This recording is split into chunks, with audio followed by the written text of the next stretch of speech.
Hi mga kamoshi, tara tikman naman natin tong overload na shabu-shabu na magigising talaga ang diwa mo sa sarap ng sabaw. Dito lang yan sa Red House Taiwan Shabu-Shabu, Cagayan de Oro, Misamis Oriental. Sa mga taga Manila, meron naman silang branch sa May Alabang. Morning! Ito naman yung tsura ng loob nila, maaliwalas at saka malinis. Medyo pricey nga lang dito pero kung lasa naman ng pagbabasihan ay sulit na sulit naman.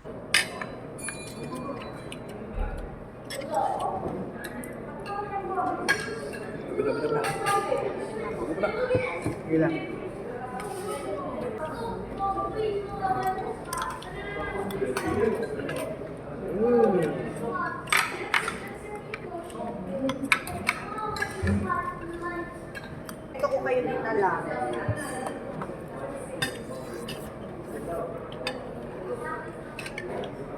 Isa pa sa nagustuhan ko yung mga condiments nila nakalagay lang sa gitna.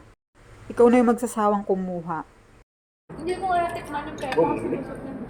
Ano ba? Di ba?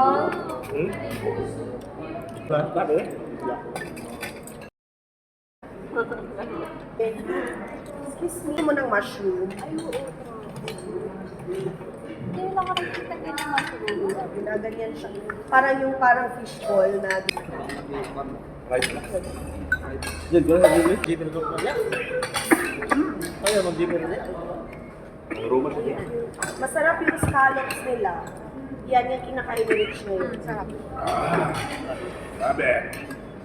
Akala mo lang wala. Pero Pero meron. meron. Mas, Kagubgub. Ayan, naubo na si Ronnie sa anghang.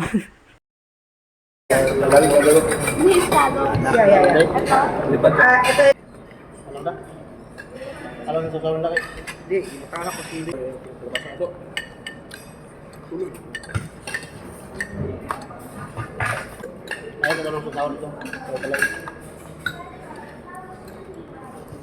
ito masarap to kasi Taiwan. Iba din yung lasa ng ano nila ba. Sabi-sabi nila na. Yung lagi natin kinakainan. Shabu-shabu. Yun naman sa may ano, sa may SM Ora. Chinese Chinese yun. din. Oo, Ah, may Chinese din. Oo. Mads, in fairness, Katawa Dudski, 40,000 views.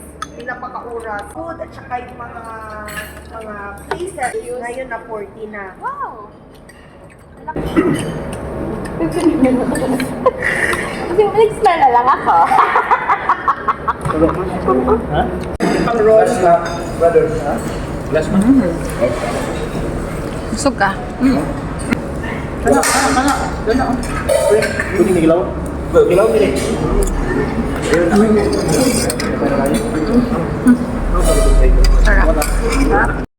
After naman namin kumain dun sa may shabu-shabu, nagpunta naman kami dito sa Hula Cafe. Ito yung coffee shop ni Mark Bautista dito sa Cagayan de Oro.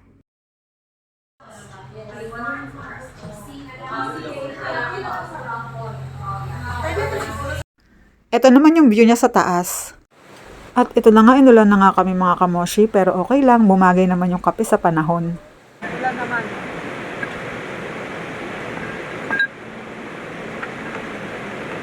Ito naman yung kanilang banana bread, grabe ang sarap nito. Hindi siya ganun katamis mga kamoshi. So paano mga kamoshi? Yun lang, bye!